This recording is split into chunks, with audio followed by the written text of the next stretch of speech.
পাকিস্তানের পক্ষ নিয়ে তোপের মুখে এমপি হারুন। বেরিয়ে এলো বিএনপির আসল চেহারা, বলছে সরকারি দল। শ্রদ্ধা ভালোবাসায় শহীদ ডাক্তার মিলনকে স্মরণ, গণতন্ত্র সুদৃঢ় করার আহ্বান। সিদ্ধান্ত ছাড়াই শেষ হলো গণপরিবহনে হাফ ভাড়া কার্যকরের বৈঠক, ভর্তুকি চান মালিকরা। কাল তৃতীয় ধাপে 1000 ইউনিয়নে ভোট, জানুয়ারির মধ্যে নারায়ণগঞ্জ সিটি নির্বাচন করতে চায় ইসি। সেঞ্চুরির আক্ষেপ মুশফিকুর রহিমের, বাংলাদেশের নির্বিষ বোলিংয়ে স্বস্তিতে পাকিস্তান।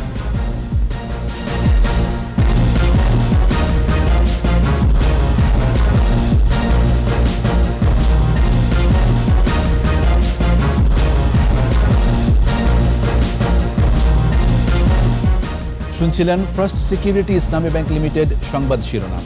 আমন্ত্রণ সন্ধ্যা 7টার 21 সংবাদে, সাথে আছি আমি জাবের হোসেন। দর্শক, 21 টেলিভিশনের সংবাদ একই সাথে সরাসরি দেখতে পাবেন আমাদের ফেসবুক পেজ www.facebook.com/2124 অনলাইনে। এছাড়া সংবাদে আরও থাকছে: সংশোধনের জন্য অভিযুক্ত 70 শিশু বাবা মায়ের জিম্মায়, প্রতিদিন অন্তত 2টি ভালো কাজ করার শর্ত।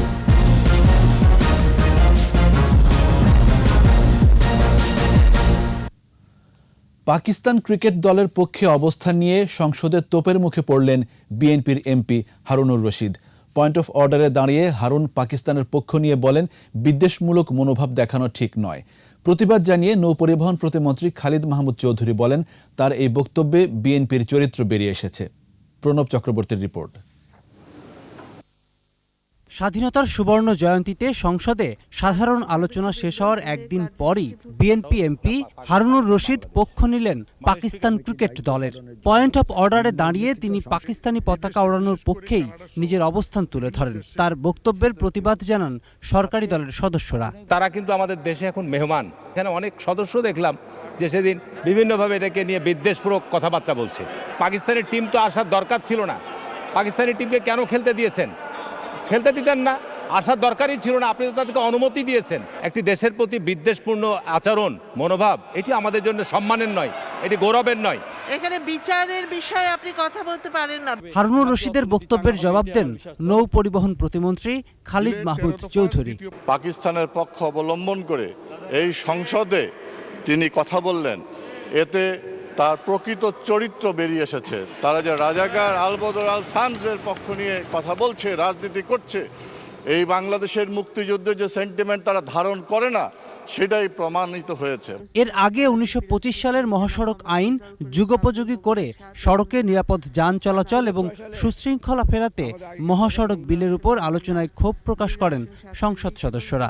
মালিক সভাপতি জাতীয় পার্টির, সাধারণ সম্পাদক আওয়ামী লীগের, যে এখানে কিছু বলবো ভালো করে কোন সময় জানি কি হয়। ওনারা যাচাই বাছাইয়ের দিকে না গিয়ে ওনাদের কোথায় রাস্তায় কি হলো সেটা তারা বলতেছে। রাজনৈতিকভাবে বারবার ব্যবহার করা হয় পরিবহন মালিক এবং শ্রমিকদের। বক্তব্যে সড়ক পরিবহন ও সেতুমন্ত্রী ওবায়দুল কাদের জানান, 19টি ধারা সংযোজন করে যে আইনটি হতে যাচ্ছে তাতে সমাধান মিলবে। প্রতিটা অ্যাক্সিডেন্ট আমাকেও কষ্ট দেয়। সাধারণরা আইন মানলেও আপনি ভিআইপিও এর রং সাইডে যেতে চাইবেন, সেখানে কি রাস্তা শৃঙ্খলা থাকবে? পরে মহাসড়ক বিল 2021 সর্বসম্মতিক্রমে কণ্ঠ ভোটে সংসদে পাশ হয়। সর্বসম্মতিক্রমে পাশ হলো। এর আগে ব্যাংকার বহিঃসাক্ষ্য বিলের আলোচনায় সংসদ সদস্যরা বলেন, ভুয়া ডকুমেন্ট দিয়ে ঋণ নিয়ে টাকা পাচারকারীদের বিরুদ্ধে ব্যবস্থা নিলে আরও দ্রুত দেশের উন্নয়ন হবে। ব্যাংকিং খাতে শুধু বড় লোকেরা সুবিধা পাচ্ছে। অর্থমন্ত্রী আশ্বস্ত করেন, সঠিক তথ্য দিলে পাচারকারীদের বিরুদ্ধে ব্যবস্থা নেবে সরকার। যারা পাচার করে তাদের তালিকা আমাকে দেন, আমি তো পাচার করি না। আই লুক ইনটু দ্যাট, ঠিক আছে, আমি এটা দেখব। পরে কণ্ঠ ভোটে বিলটি পাশ হয়। প্রণব চক্রবর্তী, 21 টেলিভিশন, ঢাকা। 90-এর গণ অভ্যুত্থানে স্বৈরাচার বিরোধী আন্দোলনের শহীদ ডাক্তার শামসুল আলম খান মিলনকে শ্রদ্ধা ভরে স্মরণ করেছে বিভিন্ন রাজনৈতিক সামাজিক সংগঠন সহ সর্বস্তরের মানুষ। শহীদ মিলন দিবসে আওয়ামী লীগ নেতারা বলেন, গণতন্ত্রকে প্রাতিষ্ঠানিক রূপ দিতে সব দলের ঐক্য প্রয়োজন। আর বিএনপি নেতারা বলছেন, 31 বছরে গণতন্ত্র প্রাতিষ্ঠানিক রূপ পায়নি। মাহমুদ হাসানের রিপোর্ট। 1990 সাল এরশাদ শাহীর বিরুদ্ধে রাজপথে ছাত্র জনতা আন্দোলন দমাতে পুলিশের পাশাপাশি অস্ত্রধারী সন্ত্রাসীদের লেলিয়ে দেয় এরশাদ। 90-এর এই দিনে উত্তাল রাজপথে স্বৈরাচারের বুলেটে রক্তাক্ত হন তৎকালীন বিএমের যুগ্ম মহাসচিব ডাক্তার শামসুল আলম খান মিলন। তার আত্মত্যাগে ত্বরান্বিত হয় স্বৈরাচারের পতন। শহীদ ডাক্তার মিলন দিবসে ঢাকা মেডিকেল কলেজ হাসপাতালে তার সমাধিতে শ্রদ্ধা জানায় বিভিন্ন রাজনৈতিক দল, পেশাজীবী সংগঠন সহ সর্বস্তরের মানুষ। শ্রদ্ধা নিবেদন শেষে আওয়ামী লীগ সাধারণ সম্পাদক ওবায়দুল কাদের বলেন, গণতন্ত্রকে প্রাতিষ্ঠানিক রূপ দিতে সব দলের ঐক্য প্রয়োজন। শৃঙ্খলমুক্ত হলেও যে এর পুরোপুরি প্রাতিষ্ঠানিক রূপ আমরা আজও দিতে পারিনি। গণতন্ত্রকে প্রাতিষ্ঠানিক রূপ দিতে হলে আরও সময় প্রয়োজন এবং গণতন্ত্রকামী সকল রাজনৈতিক শক্তির সহযোগিতা এবং ঐক্যের প্রয়োজন। গণতন্ত্রের ধারাকে এগিয়ে নেওয়ার আহ্বান জানান বিভিন্ন সংগঠনের নেতারা। গণতন্ত্রের নামে এই দেশে আমরা দেখেছি মানুষের অধিকারকে হরণ করার। গণতন্ত্রকে হত্যা করেছিল স্বৈরাচার জিয়াউর রহমান বাংলা, পরবর্তী এরশাদ একই পথে গণতন্ত্রকে হত্যা করেছে। ডক্টর মিলনদের যে স্বপ্ন তা অবশ্যই বাস্তবায়িত হওয়ার পথে এবং ইতিমধ্যে মাননীয় প্রধানমন্ত্রীর নেতৃত্বে অনেকখানি হয়ে গেছে। তবে বিএনপি নেতারা বলেন, শহীদ মিলনের আত্মত্যাগের পরও গণতন্ত্রের ভিত এখনো শক্ত হয়নি। যে উদ্দেশ্য এবং লক্ষ্যকে সামনে রেখে ডাক্তার মিলন শহীদ হয়েছিল গণতন্ত্র পুনরুদ্ধারের জন্য, একটি তার স্বপ্নের একটি গণতান্ত্রিক বাংলাদেশ প্রতিষ্ঠার জন্য, সেই গণতন্ত্র আজকে অনুপস্থিত। শহীদ ডাক্তার মিলন যে চেতনায় কাজ করত, সেই অসাম্প্রদায়িক চেতনায় নতুন প্রজন্মকে গড়ে তোলার আহ্বান জানান শ্রদ্ধা জানাতে আসা মানুষেরা। মাহমুদ হাসান, 21 টেলিভিশন, ঢাকা। হাফ ভাড়ার বিষয়ে বিআরটিএ কর্মকর্তাদের সাথে বাস মালিক ও শ্রমিক সংগঠনের বৈঠকটি কোনোরকম সিদ্ধান্ত ছাড়াই শেষ হয়েছে। তবে মালিকরা ভর্তুকি সহ বেশ কয়েকটি প্রস্তাব করেছেন। বিআরটিএ চেয়ারম্যান ও মালিক পক্ষের নেতারা এ নিয়ে সিদ্ধান্ত আসার আগ পর্যন্ত শিক্ষার্থীদের সড়ক ছেড়ে শিক্ষা প্রতিষ্ঠানে ফিরে যাওয়ার আহ্বান জানিয়েছেন। মানিক শিকদারের রিপোর্ট। জ্বালানি তেলের মূল্য বৃদ্ধির পর থেকে অস্থিরতা বিরাজ করছে গণপরিবহন খাতে। ভাড়া বাড়ানোয় বাড়তি চাপে পড়েছে শিক্ষার্থীরা। হাফ পাসের দাবিতে প্রায় প্রতিদিন চালক শ্রমিকদের সাথে ঘটছে অপ্রীতিকর ঘটনা। সড়কে নেমে আসছে বিক্ষুব্ধ শিক্ষার্থীরা। এ অবস্থায় শিক্ষার্থীদের হাফ পাস কার্যকর করা নিয়ে পরিবহন মালিকদের সাথে বিআরটিএর বৈঠক। আলোচনা শেষে বিআরটিএ চেয়ারম্যান জানান, অর্ধেক ভাড়া কার্যকর নিয়ে কোনো সিদ্ধান্তে পৌঁছানো সম্ভব না হলেও এ ব্যাপারে সবাই সচেষ্ট। আরও আলোচনা হবে বলেও জানান তিনি। আমরা কাজ করতেছি, আমাদের যেহেতু এটা নতুন করে যদি আইনি কাঠামো দিতে হয় তাহলে এটা সময় একটু লাগবে। তো সেই ক্ষেত্রে সবাইকে সহনশীল হওয়ার জন্য আমি অনুরোধ করব। মালিক সমিতির নেতারা জানান, ছাত্রদের আন্দোলন যৌক্তিক, তবে হাফ ভাড়া কার্যকর হলে মালিক শ্রমিকদের ক্ষতিপূরণ কিভাবে সম্ভব তা নিয়েও প্রশ্ন তোলেন তারা। ছাত্রদেরকে হাফ ভাড়া নেওয়ার কোনো প্রভিশন অতীতেও ছিল না, এখনও নাই, কিন্তু তারপরও আমাদের কোমলমতি ছাত্রদের এই দাবির ব্যাপারে আমরা খুব সচেতন। যে গাড়ির মালিক ক্ষতিগ্রস্ত হবে, এই তহবিলটা, এই সহযোগিতাটা কি হবে সেটা সিদ্ধান্ত নিতে হবে। যে দেশে ড্রাইভিং লাইসেন্স জাল হয়, সেখানে এরা যে ছাত্র, কে কোন ছাত্র, তখন তো দেখা যাবে অনেক প্রতিষ্ঠানের ইয়াং ছেলেরা সবাই কাট করে ফেলবে। হাফ ভাড়ার দাবিতে বাস ভাঙচুর, শ্রমিকদের মারধর না করে শিক্ষার্থীদের শিক্ষা প্রতিষ্ঠানে ফিরে যাওয়ার অনুরোধ করা হয় সভা থেকে। যার যার শিক্ষা প্রতিষ্ঠানে গিয়ে ছাত্ররা যেন পড়ালেখার দিকে মনোযোগী হয়। মানিক শিকদার, 21 টেলিভিশন, ঢাকা। রাজধানীর পান্থপথে উত্তর সিটি কর্পোরেশনের ময়লার গাড়ি চাপায় সংবাদকর্মী আহসান কবির খান নিহতের ঘটনায় চালক হানিফকে গ্রেফতার করা হয়েছে। সংবাদ সম্মেলনে র্যাব জানায়, হানিফকে চাঁদপুরের হাইমচর থেকে গ্রেফতার করা হয়। সিটি কর্পোরেশনের তালিকাভুক্ত চালক না হয়েও সে গাড়িটি চালাচ্ছিল। জ্বালানি তেল বিক্রি হানিফের আয়ের উৎস বলেও সংবাদ সম্মেলনে জানানো হয়। এছাড়া তার গাড়ি চালানোর পেশাদার লাইসেন্স ছিল না।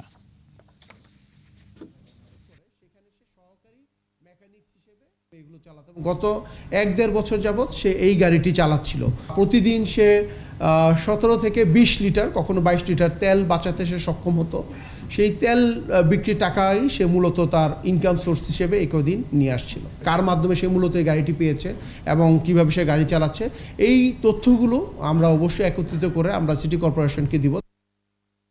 সিটি কর্পোরেশন সংবিধানের ঊর্ধ্বে নয়, তাদের গাড়িও রেজিস্ট্রেশন করতে হবে বলেছেন স্থানীয় সরকার, পল্লী উন্নয়ন ও সমবায় মন্ত্রী তাজুল ইসলাম। সকালে চট্টগ্রামে এক অনুষ্ঠানে মন্ত্রী এসব কথা বলেন। সিটি কর্পোরেশন কি রাষ্ট্রের বাইরে? রাষ্ট্রের সংবিধানের ঊর্ধ্বে সিটি কর্পোরেশনের গাড়ি কেন রেজিস্ট্রেশন করবে না? অনেক টাকা দিতে হবে। আরে টাকা আপনি না দিলে মানুষ কেন আপনাকে টাকা দিবে? আপনি টাকা দেন না, তাহলে মানুষ আপনার কাছে। এই সমস্ত ব্যাড কালচার, আমি যেটা পাও না এটা আমাকে পাইতে হবে, যেটা দেয় না এটা আমাকে দিতে হবে। তৃতীয় দফায় 1000 ইউনিয়ন পরিষদে ভোট কাল। নির্বাচনী সরঞ্জাম কেন্দ্রে পাঠানো সহ নেওয়া হয়েছে সব রকম প্রস্তুতি। আর সহিংসতা ঠেকাতে জোরদার করা হয়েছে নিরাপত্তা ব্যবস্থা। 21-এর প্রতিনিধিদের সহায়তায় রত্না জামানের রিপোর্ট। রাজশাহীর পবা ও মোহনপুর উপজেলার মোট 13টি ইউনিয়নে নির্বাচন হবে। এরই অংশ হিসেবে নির্বাচনী সরঞ্জাম কেন্দ্রে কেন্দ্রে পাঠানো হয়েছে। 13 ইউনিয়নের চেয়ারম্যান পদে 19 জন প্রতিদ্বন্দ্বিতা করছেন। ময়মনসিংহের 3 উপজেলার 27 ইউনিয়ন পরিষদ নির্বাচনের সরঞ্জামাদি প্রিসাইডিং অফিসারের হাতে তুলে দেয়া হয়েছে। তৃতীয় ধাপে ইউপি নির্বাচনে ভোট গ্রহণের সকল সরঞ্জামাদি বিতরণ করছে মেহেরপুরের নির্বাচন অফিস। গাজীপুরের কালিয়াকৈরের পৌরসভা ও এই উপজেলার 7টি ইউনিয়ন পরিষদের নির্বাচনের সামগ্রী বিতরণ করা হয়েছে। টাঙ্গাইলের 3 উপজেলায় ইউনিয়ন পরিষদের প্রতিটি ভোট কেন্দ্রে আইনশৃঙ্খলা বাহিনীর সদস্যদের সহায়তায় নির্বাচনী সরঞ্জাম পৌঁছে দেওয়া হয়েছে। এদিকে নির্বাচন কমিশন বলছে, নির্বাচন সুষ্ঠু ও শান্তিপূর্ণ করতে সব রকম ব্যবস্থা নেওয়া হয়েছে। 28 তারিখে 1003টি আমাদের ইউনিয়ন পরিষদের নির্বাচন অনুষ্ঠিত হবে এবং প্রতিটি কেন্দ্রেই কিন্তু আমাদের 5 জন পুলিশ, 2 জন আনসার সদস্য, অর্থাৎ এই 7 জনের কাছে আর্মস থাকবে এবং বাকি যে আনসার তাদেরকে নিয়ে 22 জন করে থাকবে।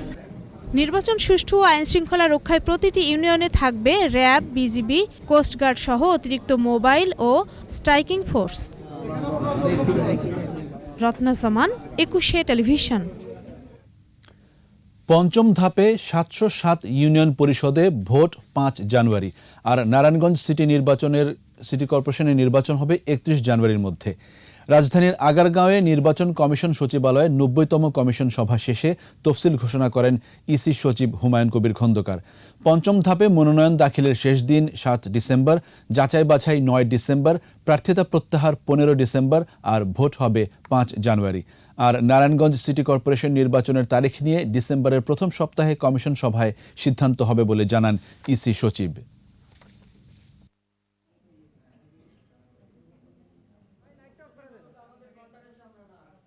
টোটাল 760টি ইউনিয়ন পরিষদের নির্বাচন অনুষ্ঠিত।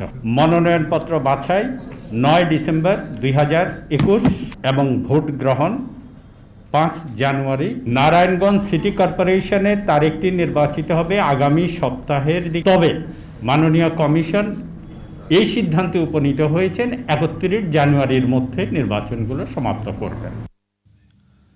দ্বিতীয় ধাপের ইউপি নির্বাচনে জয় বেড়েছে স্বতন্ত্র প্রার্থীর।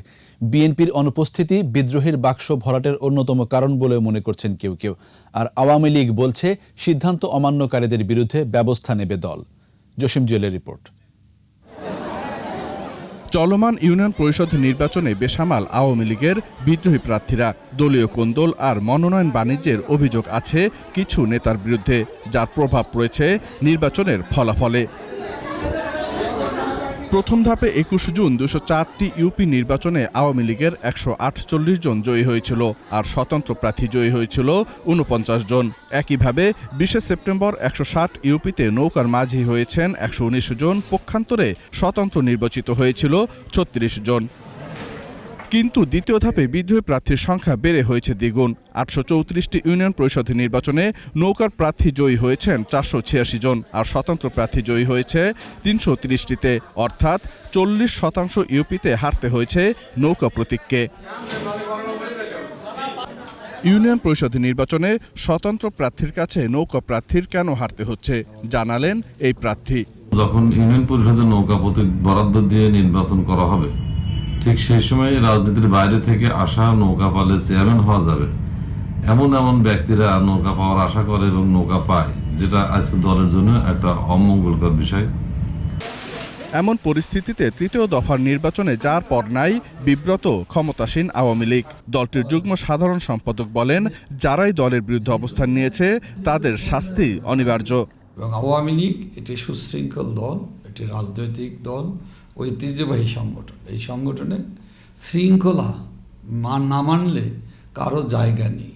আওয়ামী লীগের বিপক্ষে বিদ্রোহী প্রার্থী দাঁড়িয়ে নির্বাচনে অংশগ্রহণ করলে তাকে মাফ করা হবে অথবা তাকে ক্ষমা করে দেওয়া হবে, তার বিচার হবে না, এটা ভাবারও কোনো সুযোগ নেই। বিদ্রোহী প্রার্থীদের মদত দাতা খুঁজে বের করার চেষ্টা হচ্ছে বলেন বাহাউদ্দিন নাসিম। প্রভাবশালী কোনো নেতারা অথবা স্থানীয় মন্ত্রী, এমপি এ ধরনের পর্যায়ের কেউ হয়তো এর সাথে জড়িত থাকার বিষয়টি আলোচিত হয়েছে। যারা করেছে তাদের নাম সহ মাননীয় নেত্রীকে লিখিত আগে জানানোর জন্য আওয়ামী লীগের বিভাগীয় দায়িত্বপ্রাপ্ত সাংগঠনিক সম্পাদকদেরকে উনি নির্দেশ দিয়েছেন। বিদ্রোহী প্রার্থী কমানোর ব্যাপারে চেষ্টার ঘাটতি নেই জানান আওয়ামী লীগের এই নেতা। এই মেসেজ পৌঁছানোর পরে আগামী দিনে এটা কমে আসবে। জসিম জুয়েল, 21 টেলিভিশন, ঢাকা। নিচ্ছি সংবাদ বিরতি। যখন ফিরছি তখন অন্যান্য খবরের সঙ্গে আরও থাকবে পঙ্গু হাসপাতালে ওষুধ সিন্ডিকেট, নিম্নমানের যন্ত্রাংশ সরবরাহে বাড়ছে অঙ্গহানির ঘটনা। আবার আমন্ত্রণ সন্ধ্যা 7টার 21 সংবাদে। করোনা ভাইরাসের নতুন ধরন ওমিক্রন নিয়ে বিশ্বজুড়ে উদ্বেগের মধ্যে যুক্তরাষ্ট্র ও ইউরোপের মতো বাংলাদেশও দক্ষিণ আফ্রিকার সঙ্গে যোগাযোগ বন্ধের ঘোষণা দিয়েছে। স্বাস্থ্যমন্ত্রী জাহিদ মালেক বলেছেন, এরই মধ্যে স্বাস্থ্য অধিদপ্তরকে এ বিষয়ে ব্যবস্থা নিতে নির্দেশ দেওয়া হয়েছে। সাউথ আফ্রিকান ভ্যারিয়েন্ট বিষয়ে আমরা অবহিত হয়েছি এবং এই ভ্যারিয়েন্টটি খুবই অ্যাগ্রেসিভ। সে কারণে আমরা সাউথ আফ্রিকার সাথে যোগাযোগ এখনো স্থগিত করা হচ্ছে এবং সকল এয়ারপোর্ট, ল্যান্ডপোর্ট এখানেও স্ক্রিনিং প্রক্রিয়া আরো জোরদার করা হয়েছে এবং এই নির্দেশনা দেওয়া হলো এবং সারা বাংলাদেশেই আরো স্বাস্থ্যবিধি এবং মাস্ক পরার বিষয়ে জোরদার তাগিদ দেওয়া হচ্ছে। খালেদা জিয়ার লাশ নিয়ে রাজনীতি করতে চায় বিএনপি, তবে তাদের এই অপরাজনীতি বরদাস্ত করা হবে না বলে মন্তব্য করেছেন আওয়ামী লীগের যুগ্ম সাধারণ সম্পাদক মাহবুবুল আলম হানিফ। দুপুরে রাজধানীর উত্তরায় ঢাকা মহানগর উত্তর আওয়ামী লীগের ইউনিট সম্মেলনে হানিফ আরও বলেন, বেগম জিয়ার চিকিৎসা নিয়ে মিথ্যাচার করে জনগণকে বিভ্রান্ত করছেন বিএনপি নেতারা। আদালত আইন অনুযায়ী চলে, কারো কথায় চলে না। আর খালেদা জিয়ার জন্য আলাদা আইন করার সুযোগ নেই বলে উল্লেখ করেন আওয়ামী লীগের এই নেতা। তারেক রহমান লন্ডনে বসে সরকার পতনের স্বপ্ন দেখছেন, কিন্তু আন্দোলন করে সরকার পতনের ক্ষমতা বিএনপির নেই বলেও মন্তব্য করেন মাহবুবুল আলম হানিফ।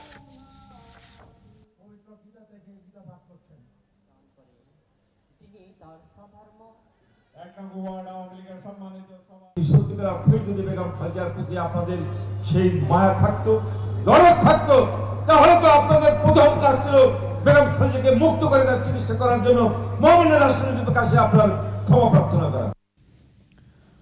খালেদা জিয়ার মূল সমস্যা পরিপাকতন্ত্রে, সেখানে রক্তক্ষরণ বন্ধ করা সম্ভব হচ্ছে না বলে জানিয়েছেন বিএনপির মহাসচিব মির্জা ফখরুল ইসলাম আলমগীর। শহীদ ডাক্তার মিলন দিবস উপলক্ষে ঢাকা রিপোর্টার্স ইউনিটিতে আলোচনায় ফখরুল বলেন, দেশে খালেদা জিয়ার চিকিৎসা সম্ভব নয়। 11 সময় থেকেই বিএনপি চেয়ারপারসনের বিরুদ্ধে ষড়যন্ত্র শুরু হয়েছে বলেও অভিযোগ করেন বিএনপি মহাসচিব। যে অসুখ, সে অসুখটা তার প্রধানত তার পরিপাক যন্ত্রের কোন জায়গায় তার রক্তপাত হচ্ছে, এটাকে বের করার জন্য আমাদের ডাক্তাররা গত কয়েকদিন ধরে তারা বিভিন্ন রকম কাজ করেছেন, যে কারণে তারা বারবার বলছেন যে তাকে একটা অ্যাডভান্স সেন্টারে নেওয়া দরকার, যেখানে এই ডিভাইসগুলো আছে, এই টেকনোলজি আছে, সেই যন্ত্রপাতিগুলো আছে, যেখানে গেলে তার সঠিক যে রোগ, সেই রোগের জায়গাটা তারা ধরতে পারবেন। হাসপাতাল জনগণের চালায় দালাল চক্র, আছে ওষুধ সিন্ডিকেট আর নিম্নমানের যন্ত্রাংশ সরবরাহকারী। সব মহলকে ম্যানেজ করে দীর্ঘদিন ধরে চলছে তাদের দৌরাত্ম্য, আর এসব কারণে পঙ্গু হাসপাতালের রোগীদের অঙ্গহানির ঘটনাও বেড়েছে। মনিরুল ইসলামের ছবিতে রাসেল খানের রিপোর্ট। চা দোকানি জসিমউদ্দিন। সড়ক দুর্ঘটনায় একটি পা থেতলে গেছে, অতঃপর পঙ্গু হাসপাতালে এসে দালালের খপ্পরে পড়েন। অল্প টাকায় উন্নত মানের মেডিকেল ডিভাইস বা ইমপ্ল্যান্ট সরবরাহ করবেন, এই শর্তে টাকা নেন দালাল মানিক হোসেন। ডাক্তার বলে লক্ষ্যটা মরে তোমার পায় কাইটা ফেলাই দেবো, কাইটা ফেলাইছে, ওখানে একটা গাঁথ ঠেলে দিয়েছে, শুকাইতেছে না। 1 বছর ধরে এই পার অবস্থায়, ঠিক আছে, ওখানে আমি চলতে পারি না, কোথাকে যাবো যে একটা জিনিস খাবো তাও খাইতে পারি না। ভুল চিকিৎসায় একটি পা কেটে ফেলতে হয়, অন্য পার অবস্থাও বেশ খারাপ। কর্মক্ষম জসিম বেঁচে আছেন অন্যের উপর ভরসা করে। জসিমের দেয়া তথ্যের অনুসন্ধানে নামে 21 টেলিভিশন। পঙ্গু হাসপাতালে নিম্নমানের যন্ত্রপাতি সরবরাহ করে 48টি চক্র। বিদেশি নামে তারা চালাচ্ছে দেশে তৈরি কুটির শিল্প।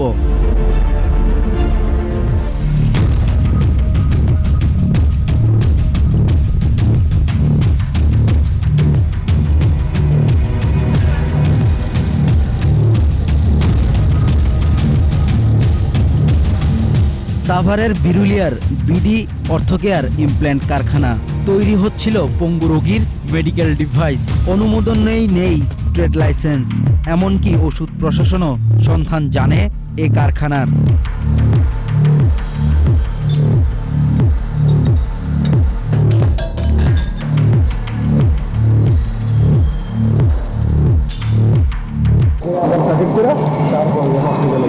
আপনারা বাইরে পাঠান না শুধু হসপিটালে? আমাদের অফিস আছে, হেড অফিস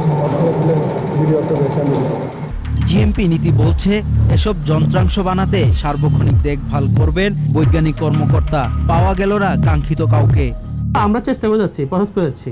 যে কোনো জিনিস হুট করে কিন্তু হয় না। আমি যদি মানে কাজেই না নামি, তাহলে তো আমার বাকি কাগজের দরকার হচ্ছে না। তথ্য বলছে পঙ্গু রোগীদের যেসব ডিভাইস ও সার্জিক্যাল ইকুইপমেন্ট লাগে তা নিয়ন্ত্রণ করবে ওষুধ প্রশাসন। যন্ত্রপাতি আমদানি ও উৎপাদনের ক্ষেত্রে থাকতে হবে ওষুধ প্রশাসনের অনুমোদন।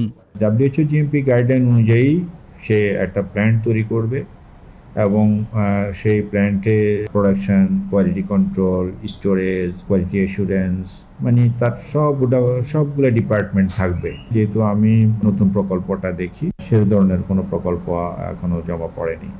রোগী ভর্তি থেকে ছাড় পাওয়া পর্যন্ত পঙ্গু হাসপাতালের পরতে পরতে এভাবেই বিস্তৃত অনিয়ম আর দুর্নীতি।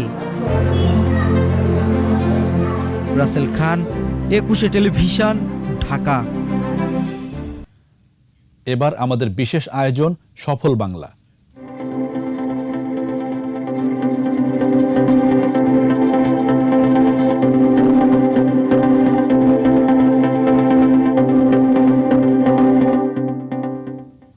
যমুনায় দ্রুত গতিতে এগিয়ে চলছে বঙ্গবন্ধু শেখ মুজিব রেল সেতুর নির্মাণ কাজ। মোট 50টি পিয়ারের মধ্যে 16টির কাজ শেষ পর্যায়ে। সেতুটি চালু হলে দিনে 88টি ট্রেন চলাচল করবে এই পথ দিয়ে। সিরাজগঞ্জ প্রতিনিধি স্বপন মির্জার রিপোর্ট, জানাচ্ছেন মাসুম আলিসা। 1998 সালের 23 জুন চালু হয় বঙ্গবন্ধু সেতু। তবে 2008 সালে সেতুতে ফাটলের কারণে কমিয়ে দেয়া হয় ট্রেনের গতি। বর্তমানে গড়ে প্রতিদিন 38টি ট্রেন ঘন্টায় 20 কিলোমিটার গতিতে চলাচল করছে। এতে সময় অপচয়ের পাশাপাশি শিডিউল বিপর্যয় ঘটছে। সমস্যার সমাধানে সেতুর উত্তর পাশে পৃথকভাবে নির্মাণ করা হচ্ছে বঙ্গবন্ধু শেখ মুজিব রেলওয়ে সেতু। 4.8 কিলোমিটার দৈর্ঘ্যের ডুয়েল গেজ ডাবল ট্র্যাকের এ সেতু নির্মাণ হচ্ছে দেশি বিদেশি অভিজ্ঞ প্রকৌশলীদের তত্ত্বাবধানে। বাস্তবায়ন অগ্রগতি 33% মতো হয়েছে। এটাকে মিটিগেশন মেজার নেওয়া প্ল্যানিং করা হচ্ছে। এটাকে পরবর্তীতে আরো কিছু স্পিড আপ করে কাজটা আমরা রাইট টাইমে যাতে শেষ করতে পারি, এরকম পরিকল্পনা করছি। রেলমন্ত্রী জানিয়েছেন, সেতুটি চালু হলে রেল যোগাযোগ বৃদ্ধিতে বড় ভূমিকা রাখবে। এই সেতুটির ফলে কি হবে? আপনার ভারত, নেপাল, ভুটান, এই যে আশেপাশের দেশ এবং আমাদের চীন, বার্মা, একটা আঞ্চলিক একটা বিরাট একটা আপনার কানেক্টিভিটি হবে। শিল্প উদ্যোক্তা ও জনপ্রতিনিধিরা বলছেন এই সেতুটি বাংলাদেশকে আরও সমৃদ্ধ করবে। আমরা চাই যে এই রেল সেতুটা যেন নির্ধারিত সময়ের মধ্যে বাস্তবায়ন হয়। এখানে 3200 বিঘা জায়গার মতো আমরা ইন্ডাস্ট্রিয়াল সিটি করতেছি। সেই সিটির মধ্যে মাত্র 2000 বিঘার উপর একটা ইন্ডাস্ট্রিয়াল পার্ক হচ্ছে। 104 একর জায়গা আমাদের ইতিমধ্যেই আমাদের সাথে কন্ট্রাক্ট হয়ে গেছে। এই রেল সেতু চালু হলে যোগাযোগ ব্যবস্থা যেমন উন্নয়ন হবে, সাথে সাথে সিরাজগঞ্জ তথা উত্তরবঙ্গের মানুষের অর্থনৈতিকভাবে আমরা উপকৃত হব। 2024 সালের আগস্ট মাসে কাজ শেষ হলে তা চলাচলের জন্য উন্মুক্ত হবে বলে আশাবাদ সংশ্লিষ্টদের। মাসুম আলিসা, 21 টেলিভিশন। আবারও সংবাদ বিরতি। যখন ফিরছি তখন অন্যান্য খবরের সঙ্গে আরও থাকবে বৈষম্য কমাতে না পারলে প্রবৃদ্ধির ইতিবাচক ফল পাওয়া যাবে না, মত অর্থনীতিবিদদের।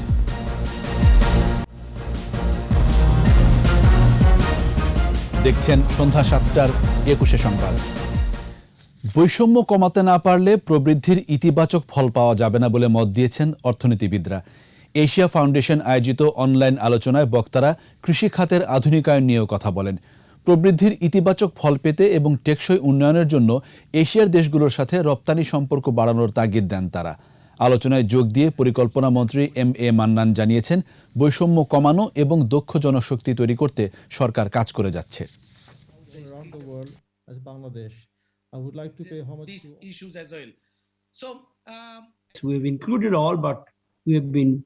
We have also been fair to all. We have all been just to everyone. Every citizen has been rewarded in proportion to his or her level of her her contribution to the national economy.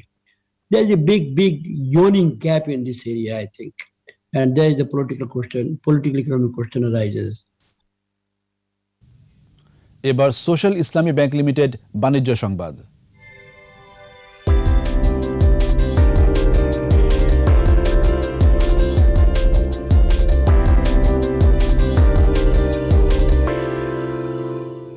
আগামী 16 December থেকে internet ছাড়াই mobile ফোনে banking সেবা চালু করবে bank Asia. রাজধানীর একটি হোটেলে ব্যাংকের 22তম প্রতিষ্ঠাবার্ষিকী উপলক্ষে সংবাদ সম্মেলনে ব্যাংকটির শীর্ষ নির্বাহীরা আরও জানান, কৃত্রিম বুদ্ধিমত্তা ব্যবহার করে গ্রাহকের কণ্ঠ শনাক্ত করা হবে। আর এই সেবার আওতায় গ্রাহকেরা ফোন করে অ্যাকাউন্টের তথ্য জানা সহ ছোটখাটো লেনদেনও করতে পারবেন। দরিদ্র ও প্রান্তিক জনগোষ্ঠীকে এর মধ্য দিয়ে আরও বেশিভাবে ব্যাংকিং সেবার আওতায় আনা সম্ভব বলে জানায় ব্যাংক এশিয়া কর্তৃপক্ষ।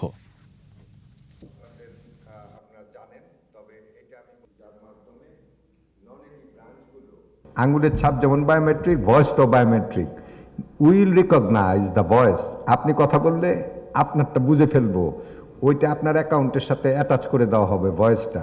এর পরে গেলে পরে আপনার ল্যাঙ্গুয়েজ আর ওই অ্যাকাউন্ট নাম্বার মিলতে হবে, তখন গিয়ে ট্রানজ্যাকশনটা হবে। প্রথমবারের মতো ওয়ানডে বিশ্বকাপে খেলার সুযোগ পেয়েছে বাংলাদেশ নারী ক্রিকেট দল। 15 সেপ্টেম্বর পর্যন্ত মেয়েদের র্যাঙ্কিংয়ে থাকা সেরা 8 দলকে নিয়েই হতে যাচ্ছে বিশ্বকাপ। এক বিবৃতিতে আইসিসি বিষয়টি নিশ্চিত করে আরও জানায়, জিম্বাবুয়েতে বিশ্বকাপ বাছাই পর্ব চললেও করোনা পরিস্থিতির কারণে তা বাতিল করা হয়েছে। আর বাছাই পর্ব বাতিল হওয়ার কারণে র্যাঙ্কিংয়ের ভিত্তিতে সরাসরি খেলার সুযোগ পেয়েছে বাংলাদেশ, পাকিস্তান ও ওয়েস্ট ইন্ডিজ। আগামী বছর 4 মার্চ নিউজিল্যান্ডে শুরু হবে নারীদের ওয়ানডে বিশ্বকাপ। শেষ করছি অভিযুক্ত শিশুদের বাড়িতে সংশোধনের সুযোগ দেবার খবর জানিয়ে। কারাগারে নয়, ফুলের সুগন্ধ বিলিয়ে 70 শিশু অভিযুক্তকে সংশোধনের জন্য বাবা মার জিম্মায় দিলেন বিচারক।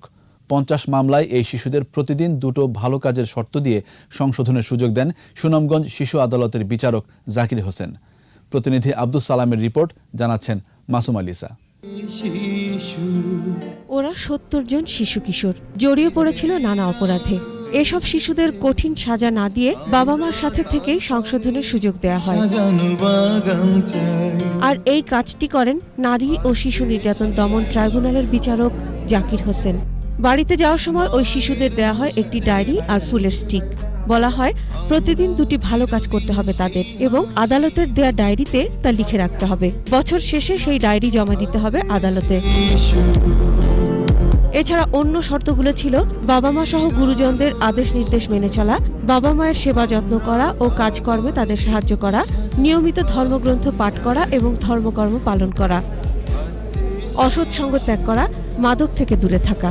বিচারকের এমন রায়ে সন্তুষ্ট অভিভাবকরা। নির্দেশ যা দিয়েছে তা মেনে চলার চেষ্টা করব। সুন্দর পড়ালেখা করবো, আর কোনো মারামারি ঝগড়া করবো না আমরা। আজকে আমাদের খুব ভীষণ খুশি লাগছে। এসব শর্ত পালন করা হচ্ছে কিনা তা আগামী 1 বছর একজন প্রবেশন কর্মকর্তা তা পর্যবেক্ষণ করবেন এবং বছর শেষে তাদের বিষয়ে চূড়ান্ত রিপোর্ট দেওয়া যে তারা এগুলো মেনেছে বা মানেনি। এগুলি হচ্ছে আমাদের কাজ। এই উদ্যোগের ফলে পরিবারের সান্নিধ্যে শিশুরা সুন্দর জীবন গঠনের সুযোগ পাবে বলে মনে করেন আইনজীবীরা। লঘু অপরাধে অভিযুক্ত শিশুরা মুক্ত হয়ে তাদের মা বাবার কুলে ফিরে গেল। শিশুরা তাদের অভিভাবকের কাছে থাকবে এবং তারা সংশোধন হতে সুযোগ পাবে। শিশু আদালতের বিচারক জাকির হোসেন এর আগেও একসঙ্গে শতাধিক মামলার রায় দিয়ে বিচার প্রার্থীদের প্রশংসা পেয়েছেন। মাসুম আলিসা, একুশে টেলিভিশন। আর এরই সাথে শেষ করছি সন্ধ্যা 7টার 21 সংবাদ। যাবার আগে ফার্স্ট সিকিউরিটি ইসলামী ব্যাংক লিমিটেড সংবাদ শিরোনামগুলো আরও একবার। পাকিস্তানের পক্ষ নিয়ে তোপের মুখে এমপি হারুন, বেরিয়ে এলো বিএনপির আসল চেহারা বলছে সরকারি দল। শ্রদ্ধা ভালোবাসায় শহীদ ডাক্তার মিলনকে স্মরণ, গণতন্ত্র সুদৃঢ় করার আহ্বান। সিদ্ধান্ত ছাড়াই শেষ হলো গণপরিবহনে হাফ ভাড়া কার্যকরের বৈঠক, ভর্তুকি চান মালিকরা। কাল তৃতীয় ধাপে 1000 ইউনিয়নে ভোট, জানুয়ারির মধ্যে নারায়ণগঞ্জ সিটি নির্বাচন করতে চায় ইসি। সেঞ্চুরির আক্ষেপ মুশফিকুর রহিমের, বাংলাদেশের নির্বিষ বোলিংয়ে স্বস্তিতে পাকিস্তান।